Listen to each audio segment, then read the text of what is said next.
What is shaking? Hope everybody's having a beautiful Wednesday afternoon. I may be doing like a little like boxing out here because the reason I'm a little bit late is inside this box right here. And if I could adjust my camera, which I'll screw it up, but so I'm not going to, is like a little mouse or rat about this big, yay big. So the back of the rat is like kind of matted and wet. That's where my cats were screwing with it. Both cats were out there playing with it. And this thing had to be like, oh my God, these things are giants. What are we doing here?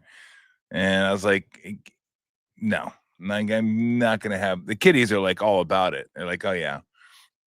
So I put a little bedding in it and just set it down in there until I can figure out what to do. But while I'm doing the show, I have it out here in hopes that maybe, some parental units will come by and grab this thing, but not with the cats out. Ain't happening.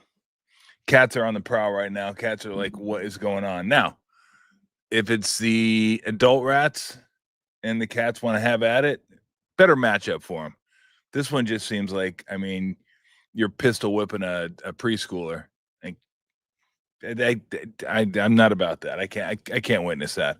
We need a little bit more of a fair fight.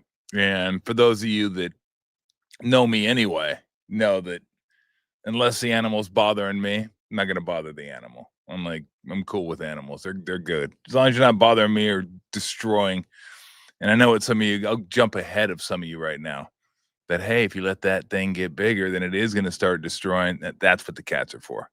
Generally speaking, the cats have done a great job because we did have a rat problem a number of years ago. Cats, no more.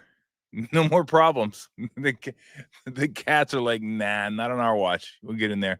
I'll let them in the garage once or twice a day. They can go chill in there and kind of sniff around and see what's going on.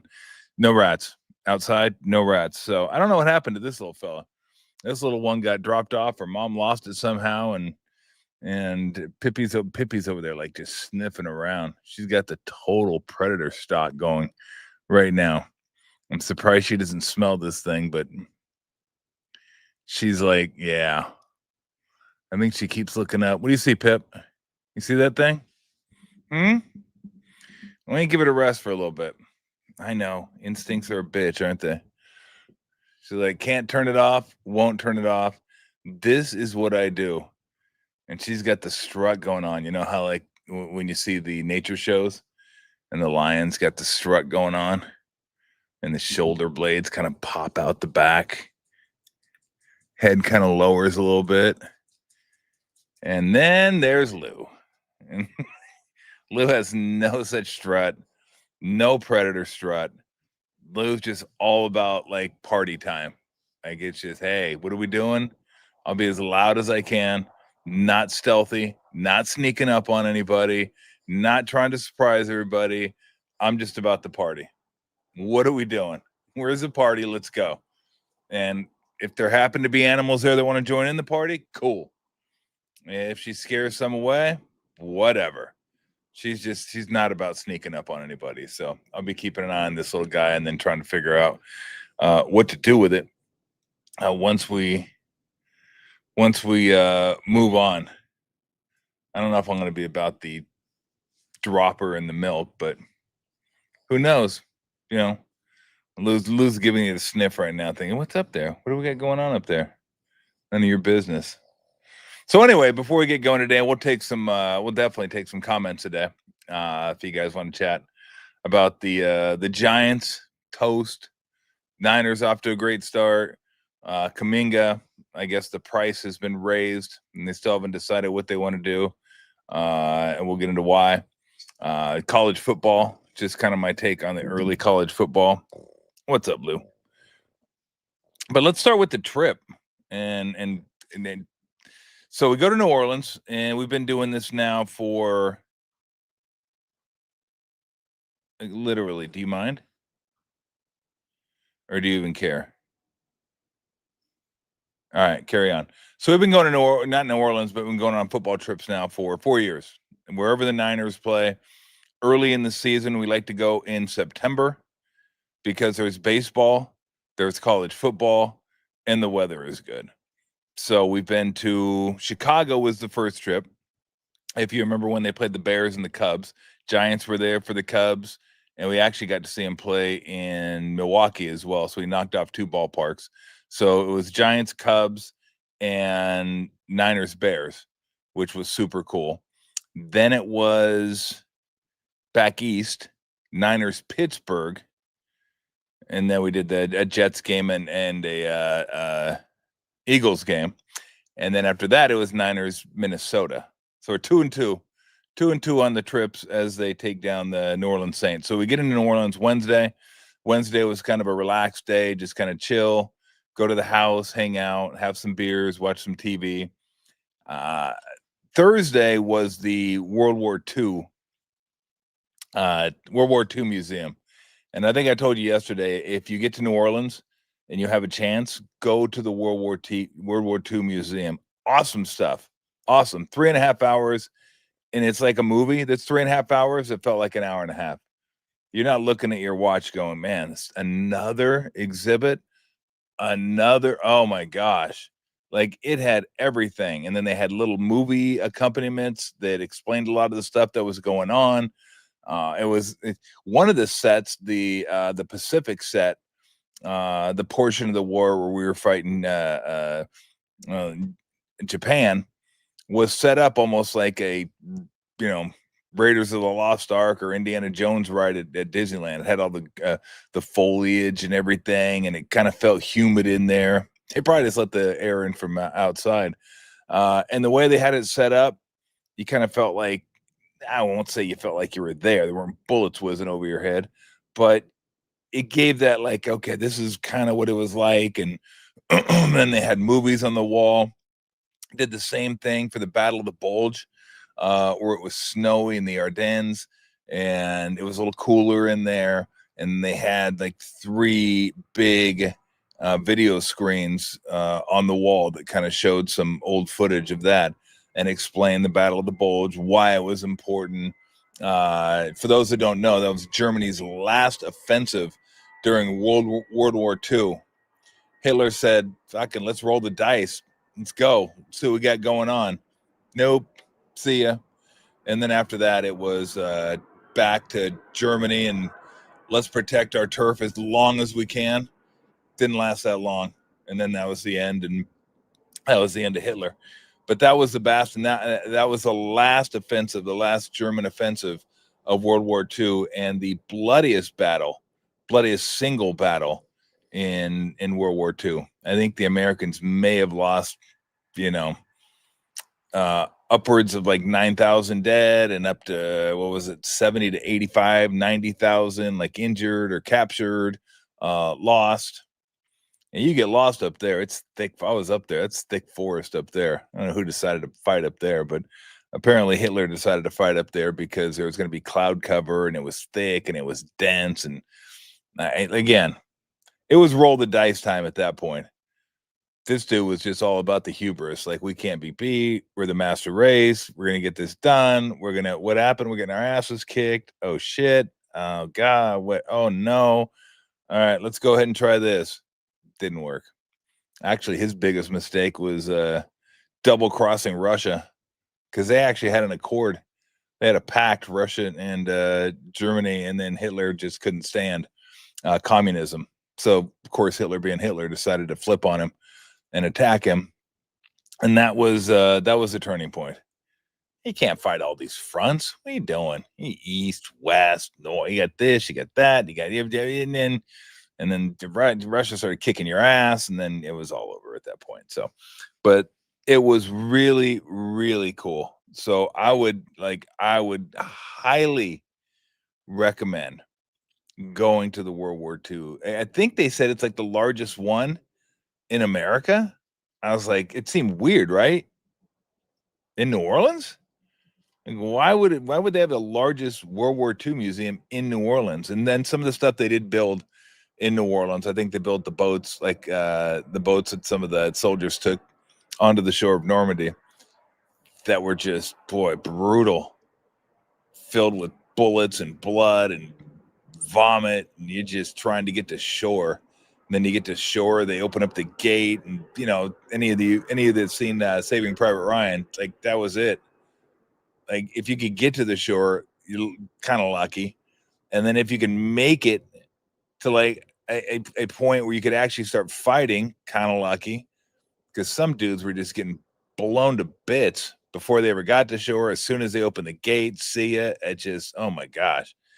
I remember thinking when I was in the movie theater watching Saving Private Ryan, this is like, because those of you that saw it, you remember, you had the surround sound and there's bullets just whizzing. Sounds like it's whizzing over your head, left, right, and just chaos, absolute chaos.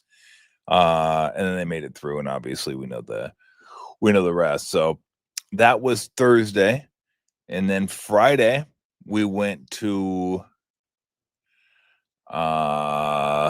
this swamp boat tour.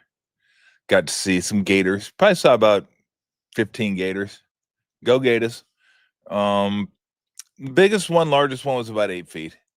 8 feet, came up to the boat, and they fed the gators marshmallows, which I thought was interesting. And our guide said that the alligators don't process sugar the way other animals do, so they're not going to get fat.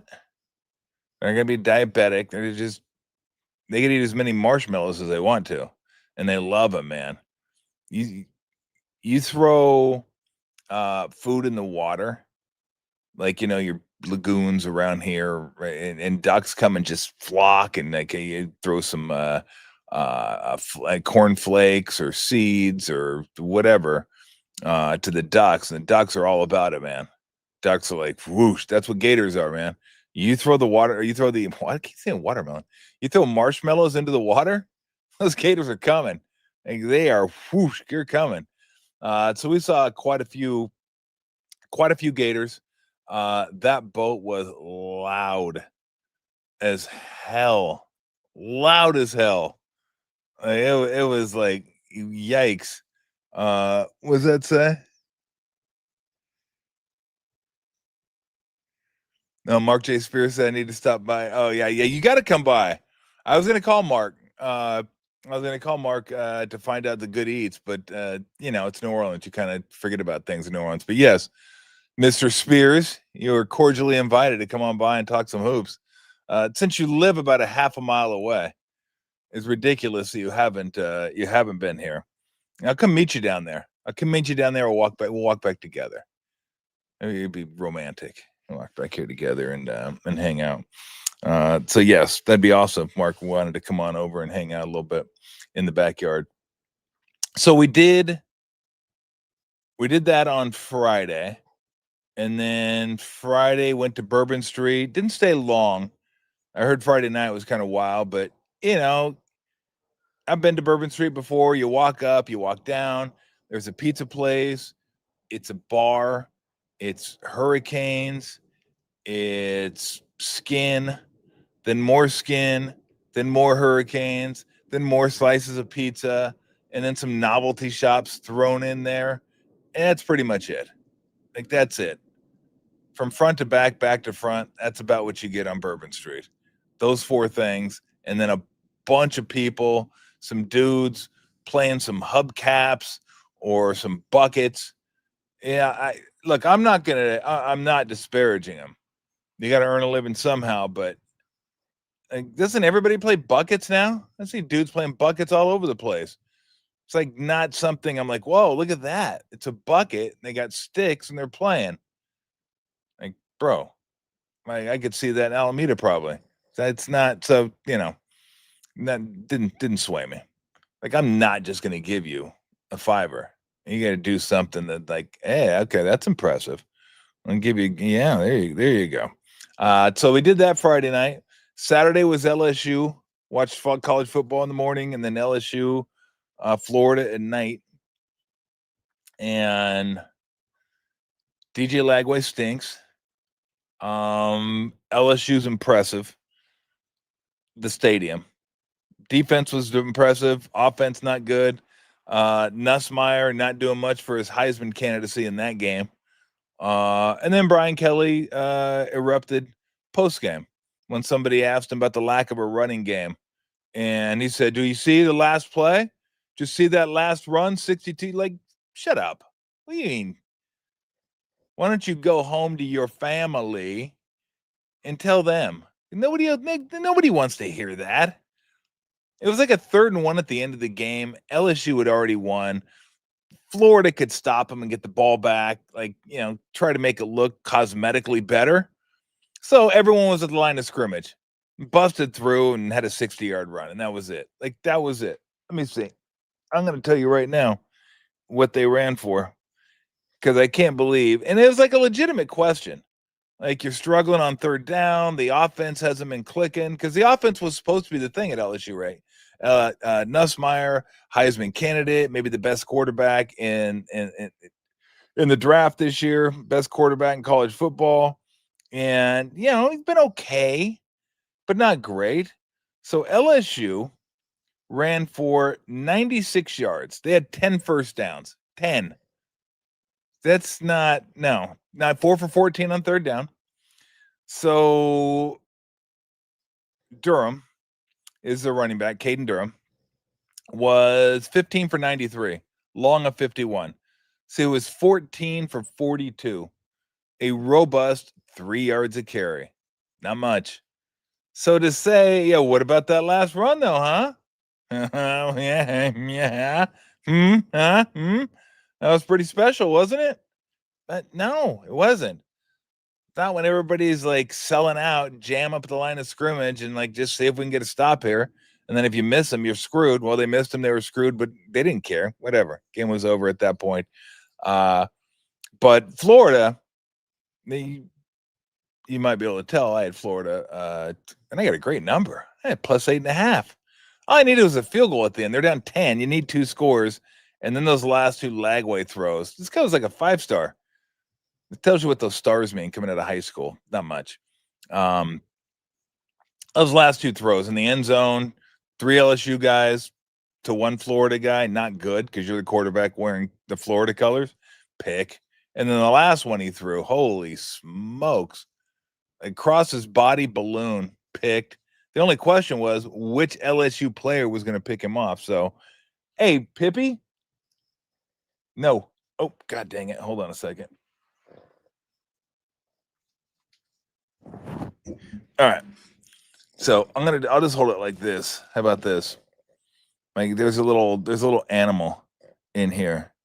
And like Pippi finally found it. She finally. Don't look at me like that. Like, I know you don't care. I know you do care. I know you're not really happy with me right now. Great part about it is like this little critter right here has no idea that I'm helping save its life for now. I mean, it might not. It may.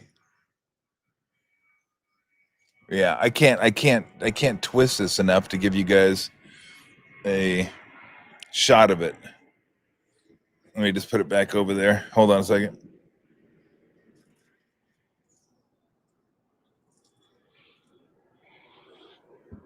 All right, we'll see how long that lasts. Pippi's heading back Pippi's heading back the other way, and so that was awesome. Like again, LSU not super impressive, but they get the win, and I think they're number 3. Not that it matters. I love the fact that people argue about AP. Like, oh, how could this guy vote this guy there? How could that guy vote? Oh, what are they doing with this team? They're not number 6. They got to be way higher than that. Or, oh, this team should be way lower. Who cares?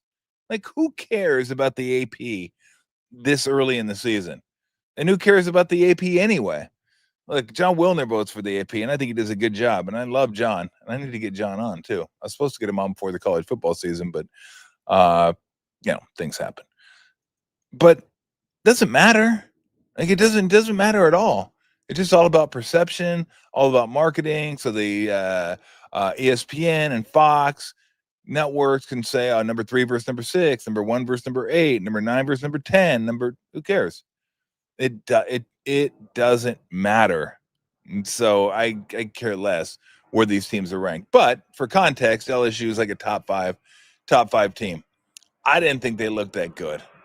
They didn't look great against Louisiana Tech. A little bit of that game I watched. I thought they were really good against Clemson. Coming to find out, Clemson's not that great as they lose to Georgia Tech.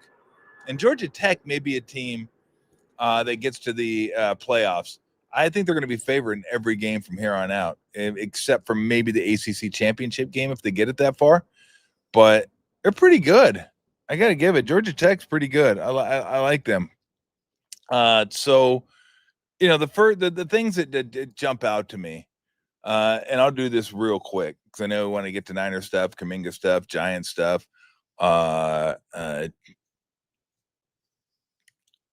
A&M looked really good, I thought, especially offensively versus Notre Dame. Notre Dame has given up over 800 yards of offense in 2 games. So are they out with 2 losses? I don't know. They're Notre Dame. Always remember this.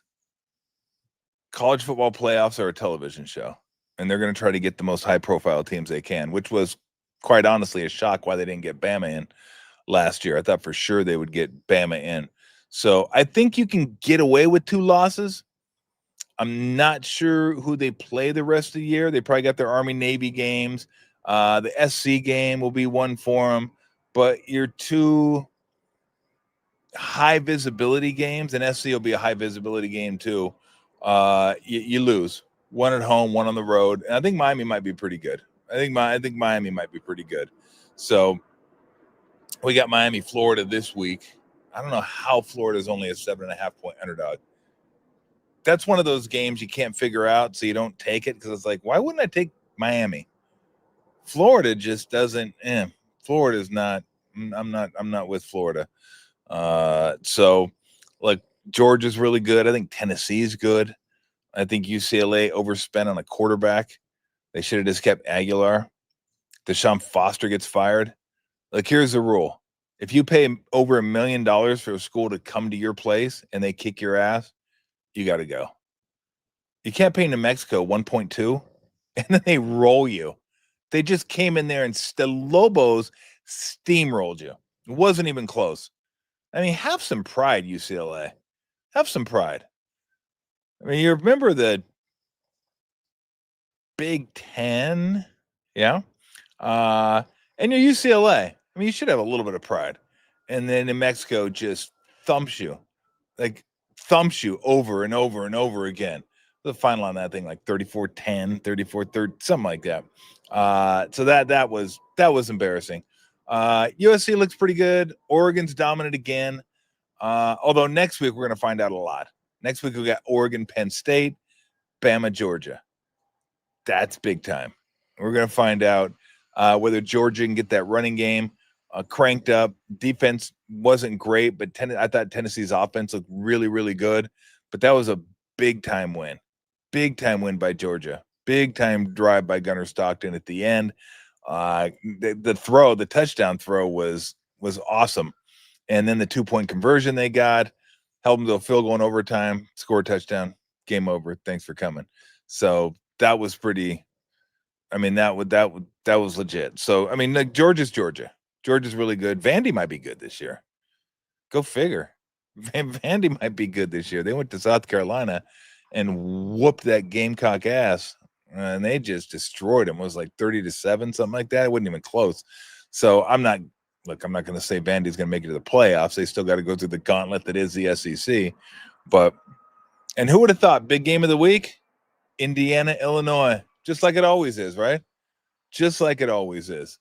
It's like Florida State, Miami back in the day, Iron Bowl, Alabama, Auburn, Ohio State, Michigan, A&M, Texas. Get all those big games. Texas, Oklahoma, which that should be a ball burner too. That should be a really good one. And then Indiana, Illinois. Apparently this one, somebody wrote, this one's meaningful about every 3/4 of a century. So But I'm in. I'm in for a little Illinois, Indiana. I'm in for two teams that aren't normally a part of big time games. Texas Tech, Utah should be another good one this week. Auburn at Oklahoma, not too bad. That one might be a decent one. So there's like 4 games, but the following week is the one where that's a banger. Oregon at Penn State, Alabama at Georgia. We'll find out what is what's what. So, and we'll get a little more college football too. I know I've said it over and over and over and over and over and over again when I was doing the radio that I know this isn't a college football region. Nobody's that interested in college football, but being that this just isn't a show that's going to reach the Bay Area, I am going to talk a little more college football because I love college football. I'm a huge fan of college football. It's what I spend my Saturdays doing, sitting on the couch watching college football. So we'll get into that a little bit. Look over there, make sure that thing's breathing. Walk. So watch the Giants over the weekend. Got the first one against the Dodgers, and I think was that the one where they were a half game out or a half game in? I'm not sure. I think it was a half game out. And the Mets were just vomiting all over themselves. Mets couldn't do anything. Like every time you turned on the TV, every time you looked at your score app, Mets are losing. Mets lost. Mets are losing. Mets lost. Giants winning. Giants won. Giants winning. Giants won. And they took the first against the Dodgers, and you thought, okay, they got Webb. They got Ray. They got rolled. I mean, just rolled. So 3 games back now. It's going to be awfully tough. What are we looking at? 11? 11 to go. 4 against the Dodgers, who, if my math serves, and I'm not sure it does, are 3-6 against the Dodgers. I think they're 2-10 against the Padres this year. Come on. It's got to be better than that in your division. It can be 2-10 against the Padres. I know the Padres are good, but 2-10? 2-10? So, but they had it rolling. It's just, again, when Webb and Ray get smacked, that's rough. Because you come back with Tang. You come back with who pitched last time? Was it Tristan? So it's hard. And they dug themselves a hole. They got themselves out of it. I mean, give them credit for they battled their asses off. Everybody started hitting at the same time. They kind of caught fire. Who was he? Yeah, Tristan Beck. I don't know why I remember the first name, not the last name, but you get it last night. You get out to a 5-0 lead, and then it was 4-0, then 4-3, then 5-3, and then didn't get another hit. Not one more hit. After Wilmer's home run, is like, yeah, we're done hitting. We're done. And then Ryan Walker, I was kind of high on him, but I don't want that guy closing games. And they thought they had a guy in Duvall, and they didn't have a guy in Duvall. And it just, closers are like kickers. If you get one that you can count on, keep him, hold on to him. Do not let that person go, because they're hard to find. Because you may find a guy that can close games 1 year and not the next, or a year and a half, and then he's done for a year. And it's just hard to find that type of consistency. That's why having a guy like Mariano Rivera or Trevor Hoffman, and I know I'm picking out maybe the 2 best all time, 2 of the top 5 certainly, and those guys are worth their weight in gold. You don't have to worry about that forever. You got your closer. You go into the game, 9th inning, lead. You're like, we're good. We're good. You don't have to worry about it. And they were not that they blew games very often, but what they did, they had so much equity built up in the bank because they were so good, they didn't affect him. It wasn't like, oh no, I blew a game. Then you come back and you blow another one, and then it starts unraveling. It's like a kicker when you miss a field goal and then maybe miss another one. It starts getting your way. If you're a guy like Vinatieri, you can withstand that because you have that equity in the bank. You've been that good for that long. It's not that big a deal. And of course, you're probably not going to miss 2 in a row because, well, you are that good. So when you get a guy like that, but Duvall just wasn't it. There was just something about Duvall. When a guy has that type of stuff, and his stuff is better than Walker's, there's no doubt. but it was the makeup. It was just the makeup. It was either last year or a couple years ago. Might have been the Angels that scored 5 or 6 against him in the 9th inning when it was a non-save situation, and he was upset because he only wanted to be brought in save situations. Like, bro, shut up. You're not that guy, and you're not a veteran. You haven't earned that right yet. And when the team's paying you money, and they ask you to do something, you say, "Yep, gotcha, gotcha." That's the way it works. It doesn't always work that way, but that's the way it should work. But that was kind of the beginning of the end. It's like, oh. And then the stupid light show. Remember the stupid light show? Apparently, I don't think reports were he didn't really want that, but it was just dumb. Just let's add more crap to the 9th inning, more pressure to the 9th inning. Let's do a light show. Like, can we just play the game? I know, casual fan, got to entertain everybody, and everybody loves the light show. And remember the first light show the Giants had? They almost killed the bullpen catcher. Light went off when the ball was in the air. It's like, oh, you want to talk about a scary feeling? Got a 98-mile-an-hour scud coming at you, and the lights go out. You just put your glove up and hope you guessed right. But just everything was wrong. You know, he finally had the pitch clock thing worked out, but early on he struggled with that. And then he was good. He was pretty good this year until they asked him to close. And as soon as they asked him to close, things went downhill again. Like, you know, that's a mental thing. Because I know some people would have you believe the 9th inning is like any other inning. That's why you can close with anybody. It's not the way it is. Like that's what analytics misses, the human element.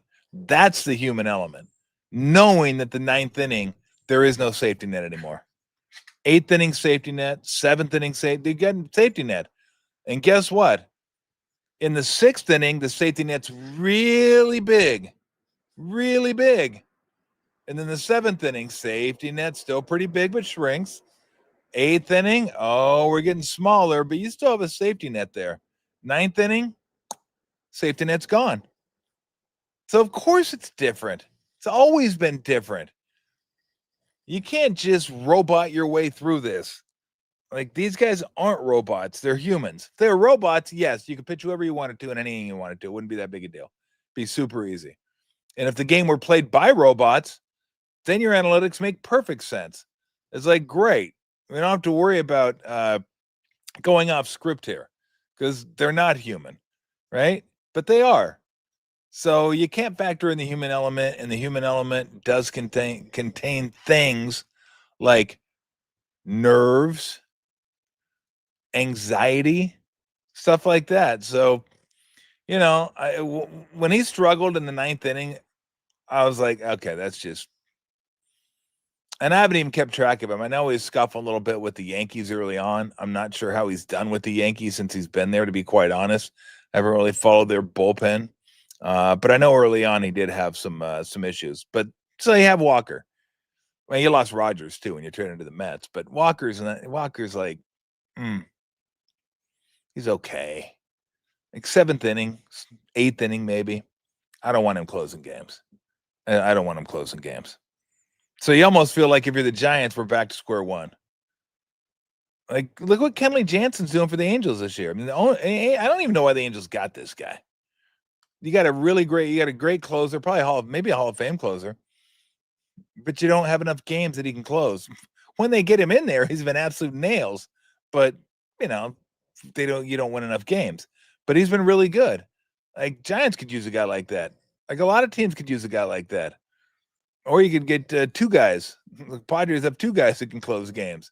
So it's important because nothing resonates like a swift kick in the nads, losing 5-4 in the 9th when you're up 4-2. And that just takes the wind out of a team. And if your closer can handle that and come back and deal with stuff like that, hold on to that dude, because not a lot of teams have that guy. So anyway, as far as the Giants, I'd like to see Eldridge get as many at bats as possible. He didn't hit last night. I don't think he hit last night. I know he didn't start because Rodriguez was pitching. Although maybe he should have. Rodriguez has not really been worth the price of admission for the Diamondbacks. He's not been good, and the Giants beat him up in the first inning. Dropped a 4-bomb on him, and you thought, okay, off to a good start, and then not. No, didn't work out. But so what when you look at what this team needs, I mean, obviously Eldridge would be huge if he was the guy that get you 25 bombs, maybe 30 at first base. Devers going to be fine. Adama's got up to a slow start. You look at his numbers now, fine. Chapman's numbers are exactly where you'd expect Chapman's numbers to be. Lee his numbers are pretty good too. I think when I checked, his numbers were like, what did he have? Like a 741 OPS. And again, I know that's not perfect, but he was scuffling there for a while. Yeah, 732. So like Ramos has been kind of what you think he's going to be, around 750. Devers in the 850, Adamas 730, 740. And I think Adamas is about that guy. Although, he hits a lot of home runs, and that's exactly what he's done this year. So his his OPS is 743 this year, 793 the year before, 717 the year before, 756 the year before. His first year with the Brewers was his best, and he was 887, but that was only 99 games. So I think Schmidt has turned into a pretty nice second baseman. He had a really nice play last night in the 8th inning to close it out. So maybe another back end arm, and one more pitcher, because I'm not, man, it seemed like for a little bit there, like at least the Giants have young pitching. At least they have young pitching. Pippi, come on, give it a rest. They have Harrison. They have Wynn. They have Wisenhunt. Like, they got all these dudes that are going to like be in the majors, and now just go get some bats and they'll be fine. And really work out. Harrison, as everybody knows, is gone. Bye-bye to Boston. Has anybody seen him there? I have not seen him in Boston. I don't think he's there. Wisenhunt, 5 games, 5.01 ERA, 1.46 WHIP. Not great. And didn't look great. He needs a third pitch. You can't, unless your changeup is incredible, and his apparently is, although I left a few up, but your fastball better start hitting 98. His is 95. He needs a slider or a curve, one or the other. He just does. And like, it doesn't have to be a great pitch, but it's got to be a pitch you can use. It's got to be a pitch you can show the opposition, and they'll respect it. So I think Black didn't pitch much this year. Wynn didn't pitch much this year, so he was like 10 innings, and looks like he's sent back to Sacramento. So I guess he was. Let me see. When's the last time he started? Let me get his game log here. He started. He didn't start. Oh, he's been coming out of the bullpen. That shows you how much I've been keeping up with the Giants. I've been kind of here or there with him, but he's been in the bullpen for a good while. And so he got August 16th is when he was back, and he has not been special. So what are you gonna do? But again, that's something that you thought for sure you had in your back pocket, that they had starting pitching, they had young pitching. They don't. They got Webb, they got Ray. Verlander's actually been pretty good, and Roop was the guy that you didn't think much of. It's like, okay, you got those 3 guys, and then Roop's actually been pretty good this year. Oh, Birdsong was the other guy that I was blanking on, and Birdsong was good until he stopped throwing strikes, and so he couldn't throw strikes. What was the last game he pitched? July 21st at Atlanta. 4 walks.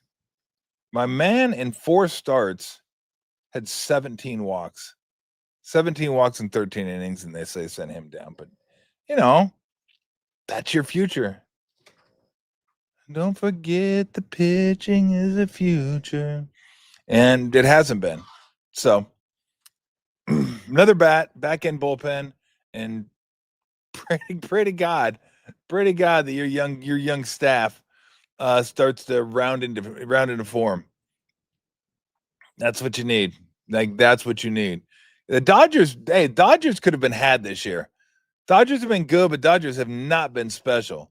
I don't know if you saw last night. Ohtani, 5 innings, no hit ball. Bullpen comes in, fire.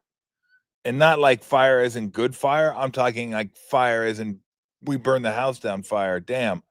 We're up 3-0, 4-0, then down 5-4, then tied at 6, and then give up a 3-run jack in the 9th inning against the Phillies. So, and Phillies are trying to catch the Brewers right now. I think they're 1 game behind the Brewers for best record overall, because that's usually a game I would have been all over. I would have taken the Dodgers last night. Always bet against a team the day after they clinch, but not anymore, because if you're going for the number 1 seed, you're going to keep playing. And they kept playing and they kept winning. So the Dodgers right now are 84-67 with 11 to go. So again, for the Dodgers, they might get 90, 91, 92. They could have been had this year. Padres 82-69, 11 to go. They'll probably end up high 80s. So like this was a year that it was there for you. It wasn't like, oh man, we're so much worse than those teams. They could have competed with the Dodgers this year. You can't look at the Dodgers this year and the Giants this year and go, oh, they're so much better. They're not, especially with all the injuries the Dodgers had to deal with. You look at the Padres, and clearly if you watch the Padres play the Giants in a game they actually play against each other, you're like, they cannot compete. 2-10 against the Padres. Padres owned them this year. But, you look at this team, and while it's not a murderer's row, you could win with Chapman in the middle of your order, and Devers in the middle of your order, and Adames in the middle of your order, and Ramos at the start of your order. I'd still like to see Lee be a leadoff hitter at some point. I think that would certainly help the lineup. But this is not a offense that you look at and go, oh, they can't score. It should be a better offense. So, got off to a great start, hit a long lull, got hot at the end, and looks like they're just going to come up short. Still breathing. So I read yesterday the Warriors have upped their offer to Jonathan Kaminga. I guess it's 3 years, $75 million, but they still have the team option after the second year.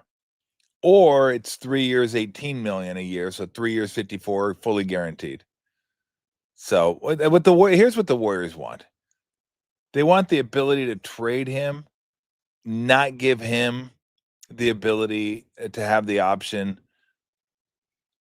And do, like, if he goes off this year and then just opts out and signs a bigger deal the following year, they want to be able to trade him. But they also want to sign him to a large enough deal to where they can trade for other big-time players. And I don't want, like, other as in Jimmy Butler, Steph Curry, not other as in Jonathan Kaminga. But his salary will be close enough to their salary that maybe you could throw in another piece or two and come up with a guy that makes $35 million. Like, you throw him and just to pick a name, Moody, who makes 13 a year, 25, 35, that's $38 million. You could probably get a pretty nice player for $38 million. So that's the way they're looking at it, but they don't want to be tied to Jonathan Kaminga at $25 million a year. If I'm Jonathan Kaminga, I'm doing exactly what Jonathan Kaminga has done. I'm not going to give you the option to control my fate. I want to have that option. And his agent said as much.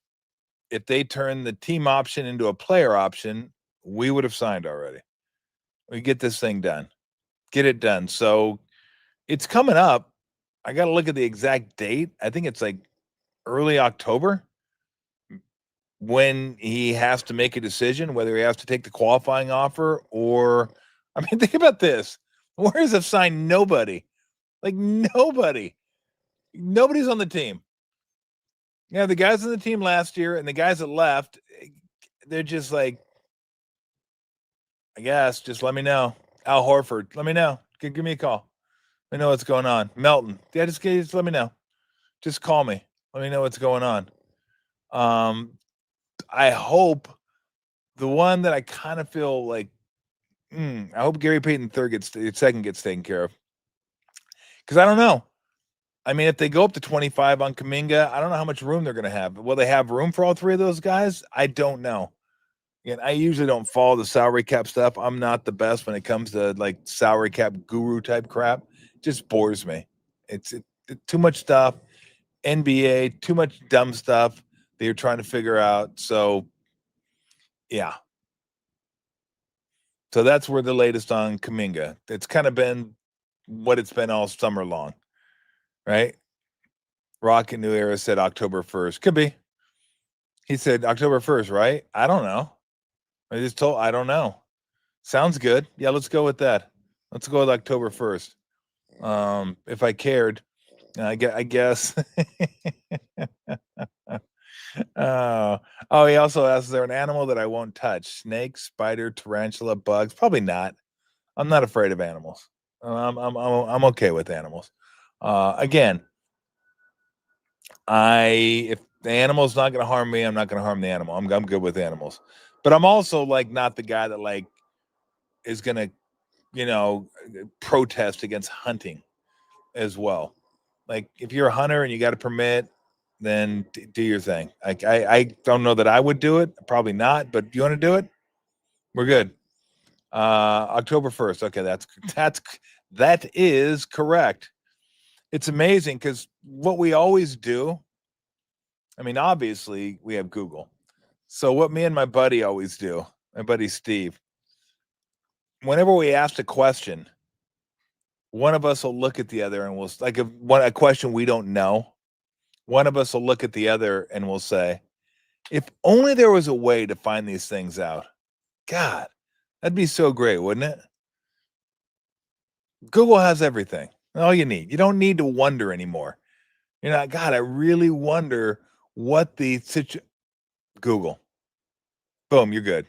You don't have to worry about that stuff anymore. So there you go, October 1st. And yeah, animals, snakes are good.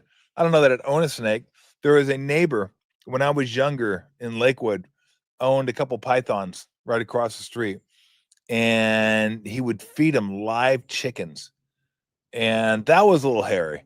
But those snakes, man, they'd coil up, get that little U-turn in their neck, and then just whap.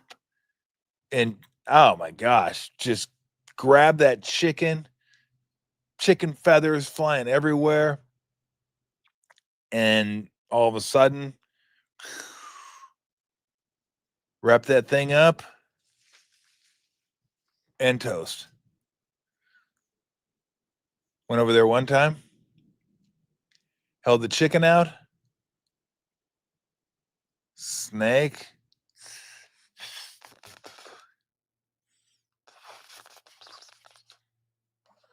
Whop! Oops. Got the hand. Busted his hand. I was like, I'm going to go home now. Well, I was like 12. I got to go. I think my mom called me. I mean, he was like, you want to talk about a yell.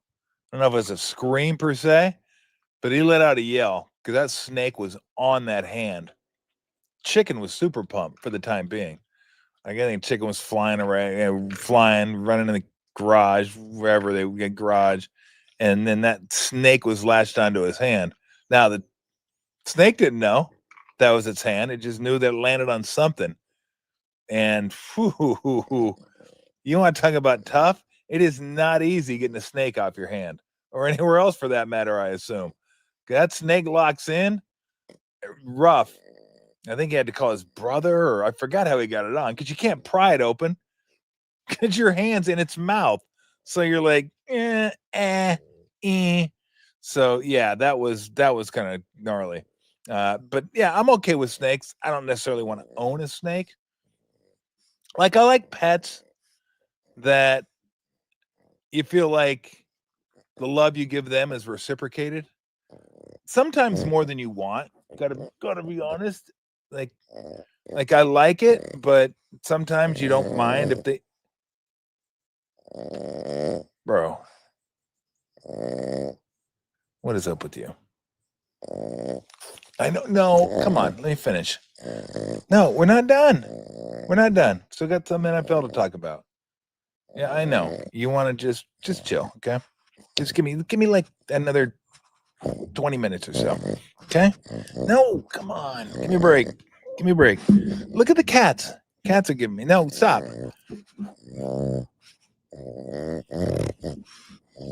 That's I swear to God. Oh my God. Did I get any good beers? Nah, I told you. They're not. There's no good beers in New Orleans. I did find a local brewery. Nah, it wasn't hitting. Again, I'm spoiled. Look what we get out here, right? We get Bear Bottle, Field Work, Russian River, Cellar Maker, Humble Sea, Sante Darius, Faction. I mean, it's just, you trip and you found a good beer. You just trip and find a good beer out here. You ain't tripping and finding a good beer out there. Although they do in New Orleans make it perfectly clear that, hey, you can drink on the sidewalk. Drinking in public's encouraged. Like, yeah, I know that. I know. Thanks. Oh my gosh. Hey, come on now. I'm gonna just we're just gonna do this then. I'm gonna make you climb up there. See, here's the problem: is usually when I'm talking, she thinks I'm talking to her. So, but I'm not talking to her. I'm talking to you. Well, I'm talking to the. I'm actually talking to a picture of myself, which I hate, but I'm talking to you. But she thinks I'm talking to her, but I'm not. So she's like, "Oh yeah, let's go." No, come on. We got 2 hours. You're not even close to lunchtime. We're just not close to lunchtime. So, anyway, no, Lou does not need a lager. Lou needs no beer, no style, no lager, no pilsner, no IPA, no pale ale, no stout, no porter, no amber, no Belgian, no wit beer or vit beer. Just none of that. No barley wine, no session beers, no nothing.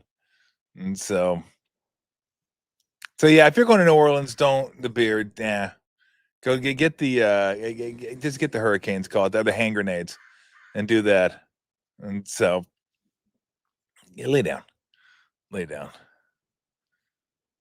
So yeah, there you go. I think that's about it on the Warriors. And we'll get to it if you guys have any questions on the Warriors or if you have questions on Lou. Whatever you guys want to get to, we can do that. Niners take on, and we'll get into this a little bit more too. Niners take on the Cardinals. I talked to Brent Jones about that. And before we get to the Niners, can we get more quarterbacks injured in the NFL right now? You just want to keep quarterbacks upright. It makes the product so much better. Like when you're turning into a Bengal game now. And look, Jake Browning's not bad.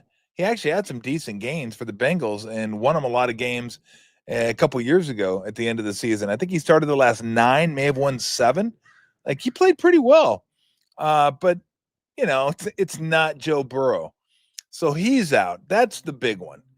Because he's, a top 4 quarterback, maybe even top 3 quarterback in the NFL. Like Joe Burrow is just a stud. And that's the identity of the Bengals. Burrow, Chase, Burrow, Higgins. That's your identity. I know Hendrickson's a stud, but their defense isn't the identity. The identity is the offense, and the offense is those 3 guys. You're taking out the main cog. So that sucks for Bengal fans too. I get excited come football season. I don't get that excited for a team. Although I've told you I'd like to see the Niners win. I'm not a diehard Niner fan. It doesn't kill me when they lose. I'm not a member of the team. By the way, there was that guy at the Superdome. The guy that thinks he's on the team and is actually helping the team win. I stood up most of the second half Seats were good too. Thank you, Sarge. My buddy Bob Sargent with the Niners, and his guys helped me get tickets for the game. Good seats, but I was like standing up. The seats were little, like didn't have a lot of leg room, so sat the first half, some of the second half, and then stood up. And up at second half, there was these seats at the very back where you sit up, and they got the high chairs, and it's kind of roped off, so to speak. So they got their own little section. And there was one guy in that section, like every time Niner get a first down, every time Niner get a stop or whatever, he'd high five everybody, then walk back and high five everybody, and then high five the people behind, and then high five other people behind. That was the guy that thought he was like part of the team. You know, everybody, and if that's your thing, that's your thing. Not my thing. But every team has a few of those guys where you're like part of the team, and you like feel like you're integral to the team's success. So you just go ahead and let it rip. But yeah, the seats were good. At Superdome, much better than I thought it was going to be. So it was, excuse me, it was pretty cool. So where were we? Burrow out, Fields out with a concussion, Purdy out with the toe, Daniels out, possibly. Not sure on that one yet.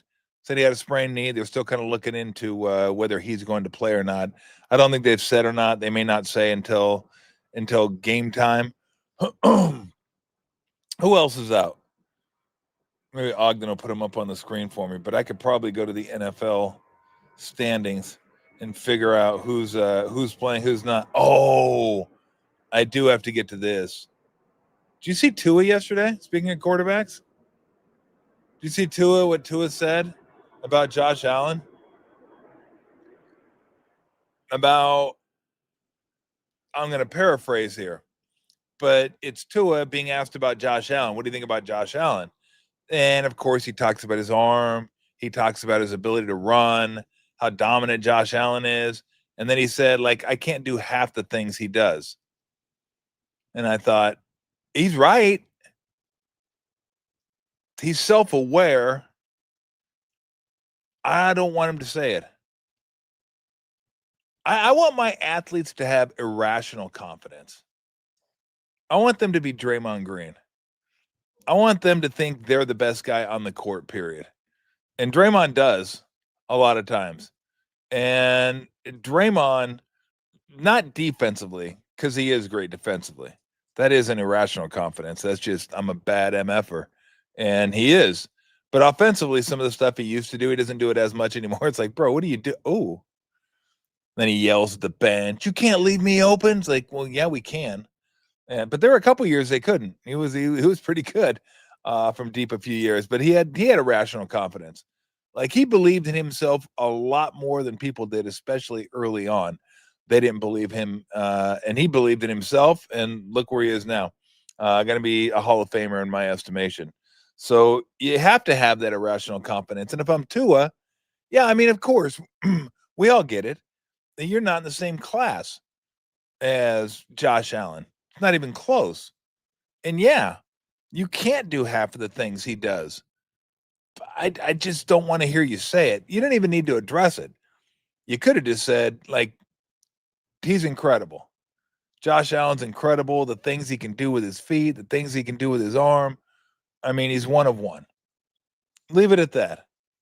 You didn't even need to bring yourself into it. But you did bring yourself into it. And then you just said, yeah, I can't do half those things.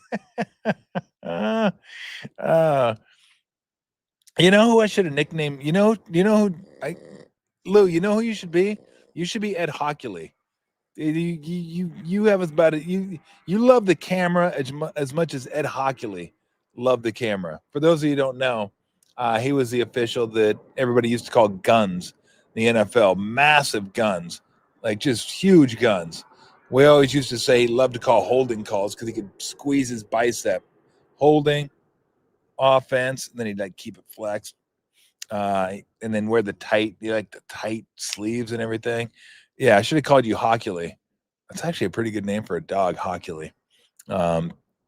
She does. She loves her screen time. So, but yeah, I do. If you don't have the irrational confidence, okay, whatever, but I don't need to hear you say it. I don't need you to be that self-aware in front of the media. Be a badass. Say he's great, but I'm going to be better on Sunday. Then we could all laugh and say, what are you talking about? I'd rather have that. I'd rather have somebody that goes off the rails in their belief of themselves. And look, you might get cracked for that too, but to me, that's better. That's better. It's almost like, yeah, man, can't even do half those things. Yeah, damn.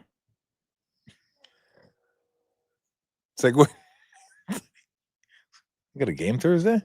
I like a game tomorrow. Let's go. Let's go, young man. Snap out of it. We need you. We need you tomorrow. Believe in yourself. Bills are good. Colts good. Daniel Jones. What the hell's going on there? Cam Ward, rookie. Rodgers still healthy. Drake May had a pretty decent game last week. Fields is out. Mentioned that concussion protocol. I've told you what I feel of Baker Mayfield to 180. I'm all about Baker Mayfield now. Geno Smith, hell of a performance against the Chargers. Not great. I mean, even Pete, who doesn't really call guys out, kind of quietly called him out when they were talking about him taking deep shots and throwing the ball up. And he's like, I thought we made our decisions a little too quick. We could have thrown it underneath, kind of kept moving the ball, but we decided to take shots and they weren't there. So we're going to have to discuss that and talk about that. That wasn't great. So they're playing the Commanders. I told you Daniels sprained knee, not sure what's going on there. Stafford still upright, 2 games in. Here we go. That'll be the game of the weekend. Rams at Eagles. Let's see if Jalen Hurts can throw for like another $1.25. What has he thrown for so far this year? Has he even gone over 250? That's it. 253. 253, quarterback rating of 88.5. And he has no picks. You know what else he has? None of? Touchdowns. No touchdowns, no picks. 34 for 45 for 253. Wow. Like, wow. And 2-0. Penix is upright. Bryce Young is upright.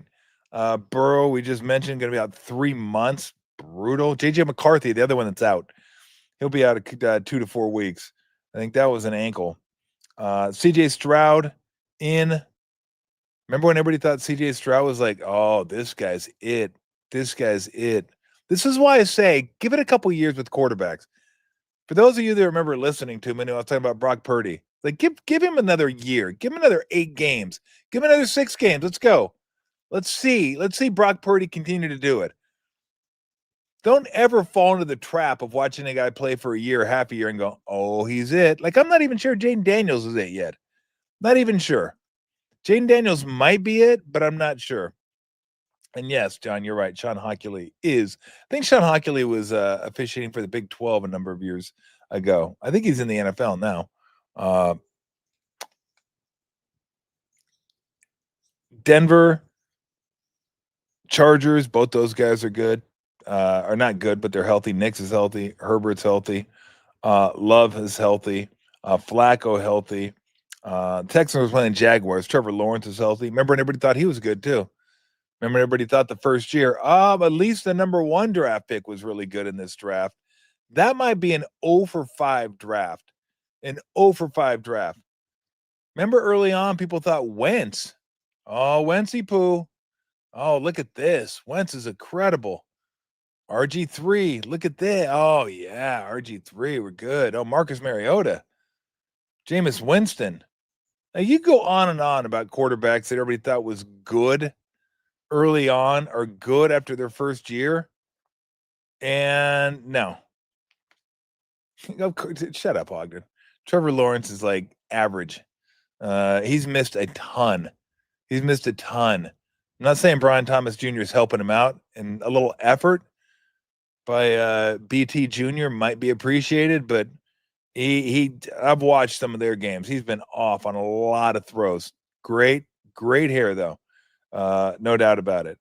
But look, as I said yesterday, or with Brent, that was the wrong year to trade up.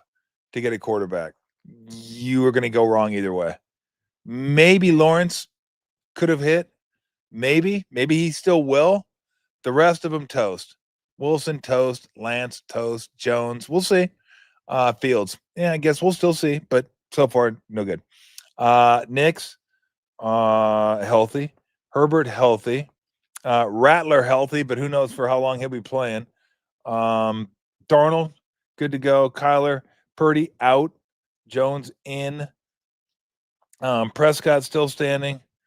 Williams still standing. Mahomes good to go. Russell Wilson good to go. Goff good to go. Lamar good to go. So it's about 4 or 5 quarterbacks that are dinged up already.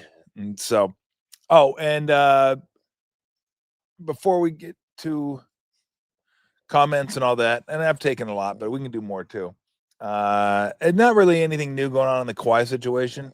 I still think it's going to be tough to prove, even though it might be one of those things we all know that they gave Kawhi money on a side deal through the company Aspiration that Bomber invested in. I think there was a guy, Dennis Wong, a minority owner that invested money in it. So, I mean, look, it's not what you know, it's what you can prove. So you might know something. I'm not sure if they're going to be able to prove it. And maybe the NBA won't even look that hard. I have no idea.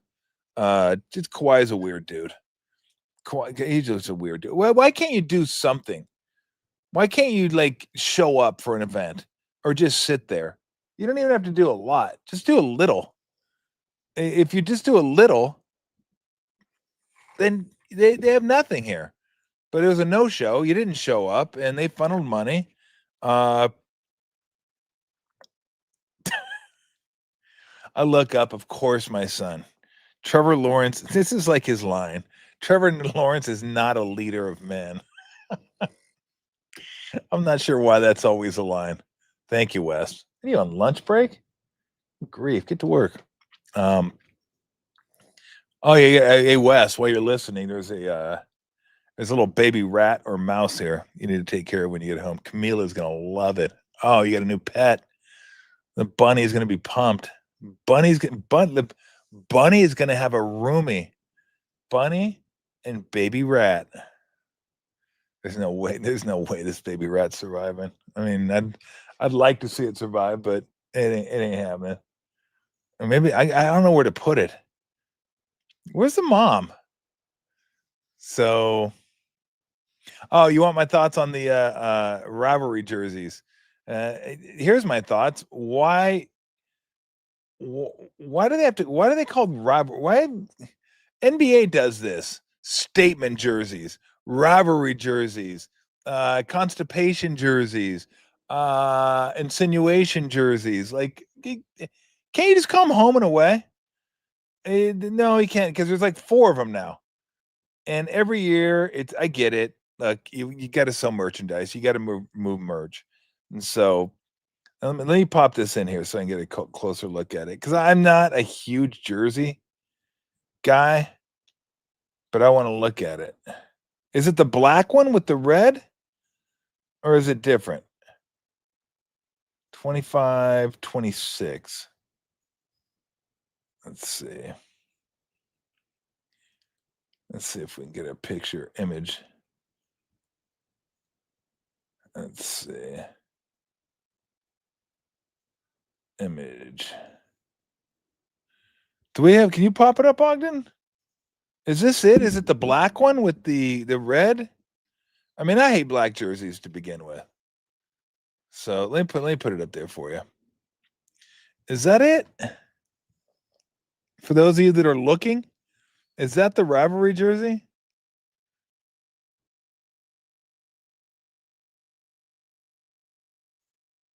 I don't know. It doesn't look. That looks old.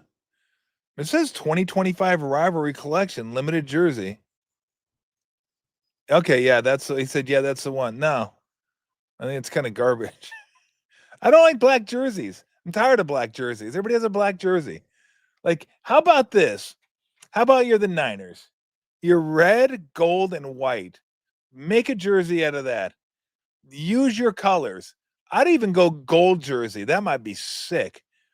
gold jersey, red helmet, gold SF on the side. Like, if you want to go out there, just go out there. Just go crazy. Just go crazy. Go crazy. I mean, like, you get gold, you got red, you got white. Like, those are great colors. Those are, like, I love those colors. You don't need to throw black in there, but everyone does. Everyone wants, that's it. Everyone wants to black. Hey, let's make a black jersey. Now, you know why everybody does black jerseys? Because people buy black jerseys because black jerseys go with things like black t-shirts do. Yeah, the coordination's pretty easy with black and white. As you may have come to notice, I like wearing white t-shirts. Don't have to worry about what the rest of the outfit. I don't care. It's going to be shorts, socks, shoes, what a hat. Doesn't matter. I got a white t-shirt. White t-shirt goes with everything. There is nothing a white t-shirt does not go with. Pretty much the same as black. Black goes with everything. You wear black with anything. And people like black. They like wearing black jerseys, black shirts. That's why everyone, and there's a reason why everyone has a black jersey. Warriors have a black jersey. Giants have a black jersey. At least they have a good reason for it. Niners have a black jersey. I think the Sharks still have I don't know if they have a black jersey this year. I think they do. Although the old school teal unis the Sharks wear, those are, love those. Love the old school teal. They were one of the first teal unis out there. And then everyone went teal. Everyone like, hey, teal's cool. And then teal stopped being cool because everyone was doing teal. It's like, no, stop. Teal ain't that cool. Teal was cool kind of because people didn't use teal. And then everyone started using teal. Sharks hit teal. I wore the Charlotte Hornets hit teal. I can't, but all of them. There's so many teal uniforms. But yeah, I'm not down with those uniforms. I'm not down with those uniforms. I think you could do better. I think you could do better with the colors you have. I think red. Thank you. I think red, gold, and white. You can come up with something. You come up with something. I mean, hell, you could even go gold tops, white bottoms, red numbers or white numbers. How about gold, white numbers, white bottoms? Like, how about a red? You go red helmet if you want to. I mean, look, the classic looks are classic for a reason. They're the best look. They are the best uniforms. But this is about money. What do you want to? You want to buy something different? We got new fans. We got younger fans. Like, younger fans don't want to wear what older fans are wearing. That's circle of life type deal. Like, you don't want to wear what your dad's wearing. You don't want to wear what your mom's wearing. Hell, you might not want to wear what your older brother's wearing. You want to do your own thing. You want to have your own jersey. You want to have your own look. You want to go off script, go off the board a little bit. I get it. Like, I understand it. Then you want to give them an option. Kit, what are you doing? Are we really going to jump on the house? Yep, going to jump up on the house. All right. I wish I could show you Kit right now. Kit, I had to take to the vet a few weeks ago. She had fluid in her lungs because she had an infection that we didn't know about. So I took care of the fluid, drained it, took care of the infection, given cats medication. Oh, man, that'll brighten your day. That is good stuff. Cats love medication. So, but she's back to being herself, except she has a shaved side and like a shaved bracelet on her wrist. Now she's back to just rolling around, but it looks funny that she has a shaved side where they had to shave her to drain her lung. So, but she's doing okay. She's doing good. But yeah, I want the old school uniforms. I like the classic looks. Like, I like Alabama's uniforms. I like Penn State's uniforms. I like USC's uniforms. I like Notre Dame's uniforms. Hate Notre Dame. I like their uniforms. I like Texas's uniforms, Oklahoma's uniforms, Miami's orange uniforms, all the ones I grew up watching. Although those are the ones I grew up watching. And so, like, in the NBA, to me, it should be Lakers are gold at home, purple on the road. That's it. Gold at home, purple on the road. Warriors should always have the yellow city jerseys. Always. Sorry. I don't care what you add. I don't care about your statement jerseys. I don't care about your Stampede jerseys. I don't care about whatever jerseys you have. Always have the cities. Always have the 1970s city look, period. That may be the best uniform in sports. It's a great uniform. It is a great look. The circle, the city, the cable car, the bridge. It's just awesome. Love that jersey. That it if you show up and like they don't have that jersey for that year, it's like, what are we doing? Why do we not have that jersey this year? You got to have the jersey. So yeah, not a huge fan. Again, we'll get to the Niners a little bit on Friday. I'll say the same thing I said with Brent yesterday. Keys to the game: keep Kyler in the pocket, keep him bracketed. Don't let him run around outside. Let the midget man beat you from the pocket. Make him see over the line, and if he's going to scramble, let him scramble up through the middle. And did a new Call of Duty drop this week? That would help. If a new Call of Duty dropped this week, then that would be beneficial. I don't think it did. Yeah, that was the word that Bergie told me. That always go against the Cardinals the week the new Call of Duty drops because he spends the whole week playing Call of Duty. So let's keep an eye at that this year. Does anyone know if there's a new Call of Duty coming out and when it drops? Let's monitor that. Let's see how Kyler does the week that the new Call of Duty drops. Now John says in a few week or two. Okay, let's keep an eye on that. You guys out there that follow that kind of stuff, like my son probably follows it. He'll probably know when it drops. Let's see when it drops. And then let's all bet against the Cardinals that week. We'll all bet against the Cardinals the week Call of Duty drops. Now that would be outstanding. Black Ops release date November 14th. Okay, so we got about 6 weeks for that. Okay. So let's make sure we come back to this. Circle back to November 14th when Call of Duty drops, and then we will. Okay, Max is saying there's no updates for Call of Duty, so he's locked in. But I think Ogden just said November 14th Call of Duty. I don't know. You guys better figure your shit out. You two better get on the same page. All right, so let's take a few comments if you want. We'll get to a few questions before we get on out of here. I gotta try to figure out how to do it this little wild rat / mouse.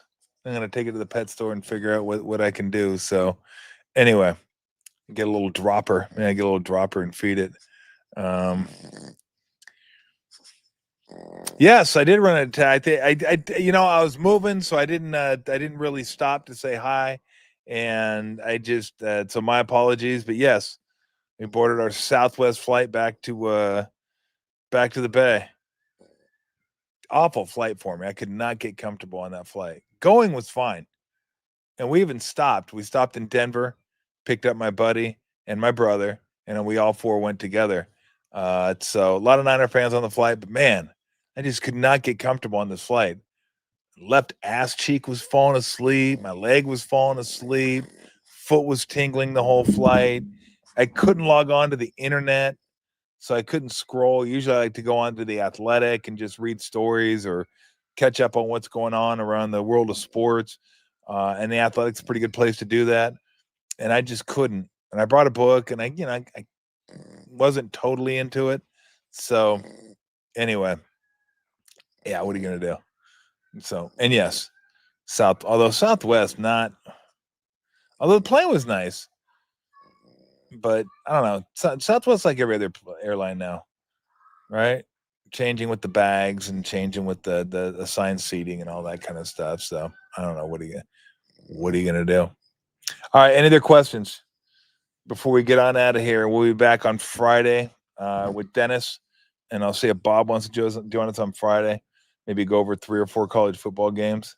Oh, why are you so hyped up? We're not, you're not even close. So might have to get her some pumpkin. That's what I get her now. No calories, just fills her up. Although she is eating in like an hour. Although I got to go get Camila here in a couple minutes. Gotta go pick her up. All right, very good. I will talk to you guys Friday. Everybody have a lovely day. Stay hydrated out there. Still a little warm. A low to prep. Nah, I don't even know what you have, but stay hydrated out there.